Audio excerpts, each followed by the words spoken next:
And Sean Hannity here with a highlight from my radio show today, right here on iHeartRadio.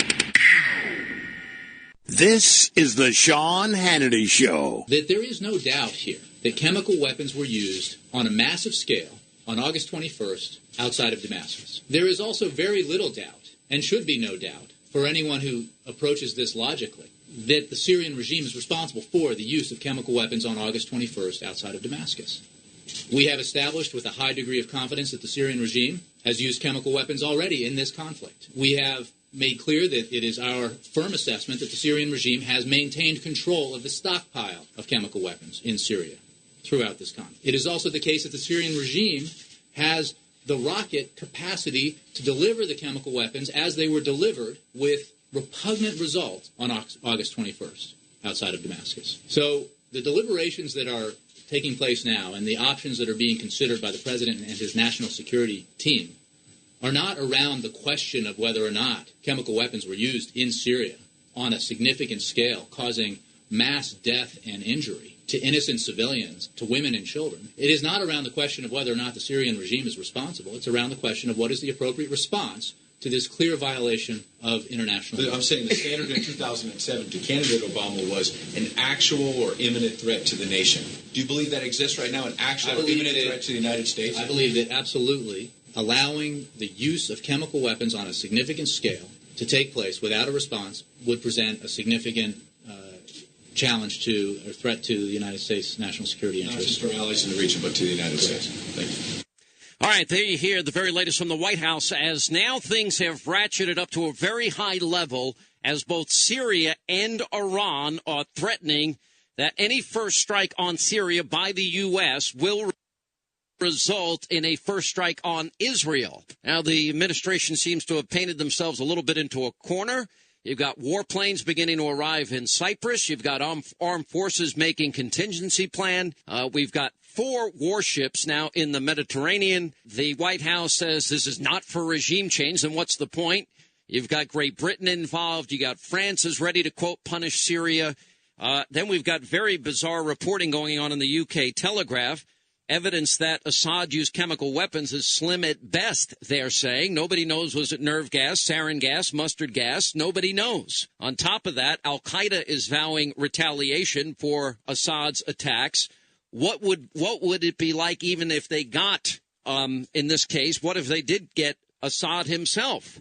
What regime would likely take over? Now, I think there's a strong case to be made that the al-Qaeda-linked Syrian rebels would, in fact, be the likely successor to Assad, which is not good for America. On top of this, we've got Russia and China warning Obama that the Syrian attack will be a disaster. And so all hell is breaking loose. And Congress is demanding that, in fact, they get involved in this process. Joining us now to discuss all of this, we welcome to the program Congressman Lankford. He is with the Republican Policy Committee, chairman of the Budget Committee, Oversight and Government Reform Committee. And he joins us. As well as Devin Nunes is with us. Gentlemen, welcome both of you to the program. First question I've got to ask you, do you think the president needs to consult Congress and get approval before any strike? Yeah, I can jump in on that one. This is James Lankford. Yes, absolutely, Congressman. Congress does need to be consulted with this and needs to be engaged in it. And it's been pretty clear from the beginning that Congress has the power to actually initiate a war or hostility. The president oversees it once it actually begins. But you want to go all the way back to the very beginning of this. Federalist Paper 69 clearly articulates what's the role of the commander-in-chief, what's the role of Congress. Commander-in-chief oversees the war once it begins. The Congress actually is the one that actually engages with it and provides authorization. That's the way it was supposed to be from the beginning. Obviously, that's not what's occurred. Nobody's basically agreed with the War Powers Act, but most people have been abiding by it. Doesn't the president have X number of days, 60, 90 days, to go before Congress and seek approval after an attack if he believes it's imminent and a commander-in-chief? He does, if it's actually directed towards us, and that's what still has to be established. And the other side of this is that's fascinating for me to watch is David Cameron has called back Parliament because he wants to get a vote from Parliament before the UK is involved in any kind of hostilities. Our president is completely ignoring Congress. So right now, Parliament and David Cameron is acting more in line with the law than what our own president is. Congressman Nunes, what do you think? Well, the big question I have, Sean, that you asked earlier in your monologue is, we don't know for sure what type of gas was used. Now, look, I do believe there was an attack. I think that's without question. But the big question that I would have is, do we know for sure that the al-Qaeda-linked rebels have not tried to produce and also have used chemical weapons? And that's a question that needs to be answered before we weigh on one side or the other. I don't know, for that matter, what is lobbing a few missiles into Syria going to do if your goal is not regime change? I think that's the bigger question here. Because, all right, so let's say that we lob some cruise missiles in there. The president clearly doesn't have an appetite to follow through beyond that. What is going to be the outcome of that? They're going to take out a few key facilities here and there. The country is obviously preparing because they hear the war drums beating right now. What impact is this going to have immediately on Israel and the region? Is it going to start an all-out war in the region? Number two, what impact could that possibly have? Well, and I spent some time there in the region last August, and one of the concerns I had at the time is with all the multiple, probably dozens of chemical weapon sites, there was no belief on behalf of our military commanders who were analyzing at the time that without significant ground forces could we actually secure those chemical weapon sites. So, then it goes back to the point of lobbing a few missiles in without ground support.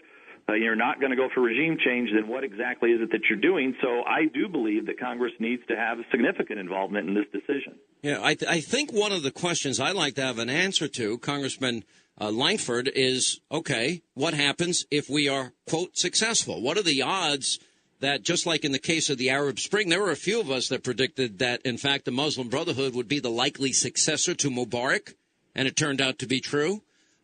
Isn't the likely successor here? Isn't that going to be al-Qaeda-linked radical Islamists? It is now, because we were so late to the game to be able to engage in this whole conflict. There were diplomatic solutions there. There are things that we could do behind the scenes to help the rebels in the very earliest days when there's a transition. But we stalled and delayed, spent time on Libya, got distracted with that, and didn't engage the level we should have in Syria, and have left them to this condition that now al-Qaeda is the leading rebel force on it. There is a benefit in this. If we're talking about taking out the air force that they have in Syria, taking out their chemical weapons capabilities, because we don't want whoever wins Syria now at the end of this civil war, we don't want either one of them to have these chemical weapons. Well, what are the odds we're going to be able to But what are the odds? I think you're right. If we were able to do that and successfully identify where they were, but we should have learned a lesson or two, I would think, from Iraq in terms of being able to identify. Now, I have no doubt to this day that Saddam Hussein had chemical and other biological agents. We know he used them against the Kurds in the north. Do I suspect in the lead up to that war that those weapons were moved? I do. I do as well, but I'm back with you on that same thing. If you can assure me that we can actually do it, but that's the argument that the president has to make is, here's the plans, bring it before the American people, bring it before Congress, actually walk through the process, some level of success in what we're going to do there. We don't send our blood and our treasure into the battlefield without some sort of plan and without the American people. This is not the president's army. This is the army of the American people. And the president leads it once we get into that battle, but that is something that we need to really work on before we get into that. And just a statement that chemical weapons have been used and so we should rush to the battle, I don't think doesn't require that. They don't agree with that in the UK. They don't agree with it here. Let me ask the two important questions to both of you, and Congressman Nunes, I want to ask you first. Number one, is there a possibility that our strike would precipitate a war against Israel that could be disastrous? And number two, could we literally, by striking against the Assad regime, precipitate or assist radical Islamist, al-Qaeda-linked radical Islamists coming into power? Are those two things that we've really got to have answered before we do something? Well, the answer to both of your questions is yes and yes. So that's the quick answer. A little bit longer answer to this, Sean, is that if we were going to go in and strike and, let's say, take out their Air Force or take out some of their military establishments, we have no confidence, at least I have no confidence, that there would not be a rush to go grab the chemical weapons. And then all of a sudden now, not only are they in the hands of al-Qaeda-linked groups in Syria, but then we know all of those borders are very porous, and so we don't know where those chemical weapons would end up. Let me ask the same question to you, two questions to you, Congressman Lankford. Yeah, our biggest issue is exactly what Devin was just detailing there. We've got to know the movement and the location of those chemical weapons before we step in and strike.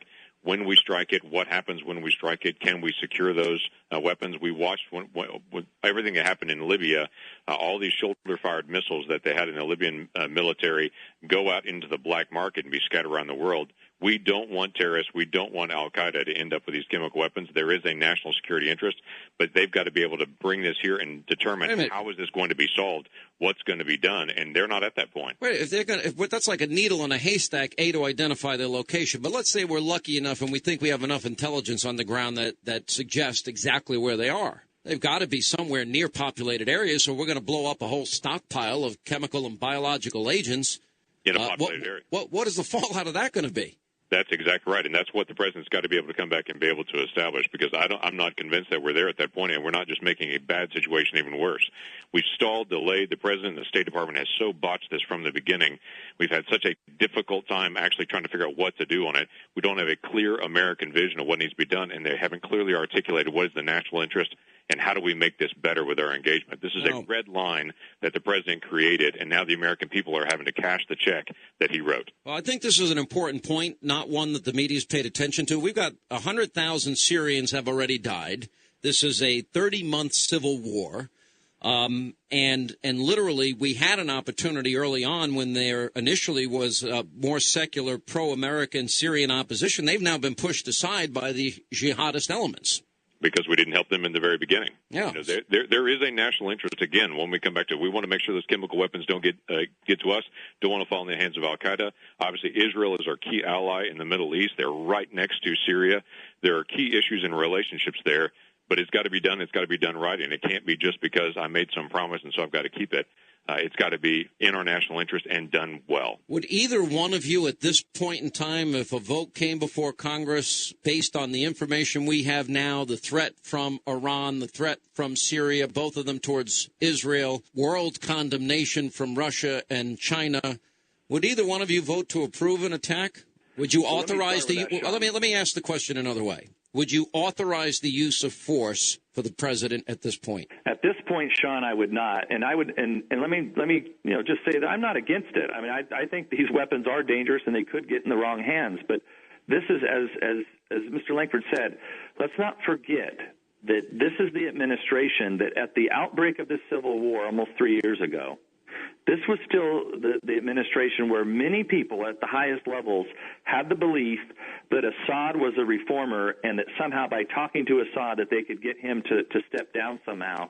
In the meantime, the secular movement, the opposition movement, was slaughtered early on, and that's when the al-Qaeda groups began to flow in, and we waited so long now that I'm just afraid no matter what side you get on, it could end up badly. Yeah. You know, what's interesting about this is for anybody that thinks that a bombing campaign is going to be neat, easy, surgical, prevent civilian casualties, you got to be kidding yourself. This is going to be a lot harder than Libya. Elliot Cohn wrote in the Washington Post yesterday that Obama would need to get congressional authorization. I know that he has spoken to Speaker Boehner. Has he gotten back to any of the rank-and-file membership? No, he has not reached out to rank-and-file membership. He's reached out to some of the committee chairs. But again, I find it very ironic that David Cameron has reached out and recalled all of Parliament to be able to go through this, and all of Parliament and our president refuses to do that. Our Congress has already voted. The House has already approved ability to be able to help, training, equipment, supplies. That's been done. That was done months ago. But we've also made a very clear statement and a vote to say that any further military action has to come back to Congress. We've already put that out there and said that's a basic part of it. And it's not because we're trying to be persnickety about this and be difficult. Number one, we want to follow the Constitution. Number one is the American people have to know the national interest. Before their sons and daughters go into harm's way, we've got to be able to show this is in the national interest. This is how we're going to be successful, and this is why we have to do this as America. There's never been a resolution yet in Egypt, 84 million Egyptians, and the president hasn't been too supportive of the military, which has been the only pro-America group over the many, many years here. It seems to me that the Middle East, North Africa, is now lining up as literally we're witnessing before our very eyes the rise of the radical extremists, radical Islamists. Can you foresee a day Egypt and Syria and maybe later Jordan, of course, being the impetus, a lot of this coming from Iran and elsewhere, the entire region moving into North Africa, becoming filled with radical Islamists? Do you see that day possibly coming? I think it's already happened myself, Sean. This is Devin Nunes speaking again. It's already happened, and it's happening. There's a couple reasons why. One is that this is a very poor region of the world. They don't have many of the countries don't have any assets, so they're relying on money funneling in from other Arab nations. And the second reason is it's one of the youngest populations on the planet. So now you have a whole bunch of young people with no money and nothing to do, so it's easy for those folks to be radicalized. And that's why you're seeing that happen from West Africa all the way through the Middle East, and I think even into Southeast Asia. We're at a very dangerous time, and there's really no clear direction in the Middle East. And, that's not even those aren't my words. That's the former commander of CENTCOM, General Mattis, who just retired, who made those comments just a few weeks ago. All right, so is there a chance we keep hearing maybe by Thursday, Congressman Lankford will give you the last word? Is this possible? This could happen this week? I think it is possible that could happen this week. Hopefully the president will walk through this in a judicious way and will actually include the American people and the representatives, and their representatives in this process. But at this point, he has the assets in place, and we'll see what the response is. All right. Thank you both for being with us. We'll follow this story. We'll have an update from Washington. Our reporter on the ground, the most connected man in D.C., Jamie Dupree, is next. For more of the Sean Hannity Show, go to Hannity.com.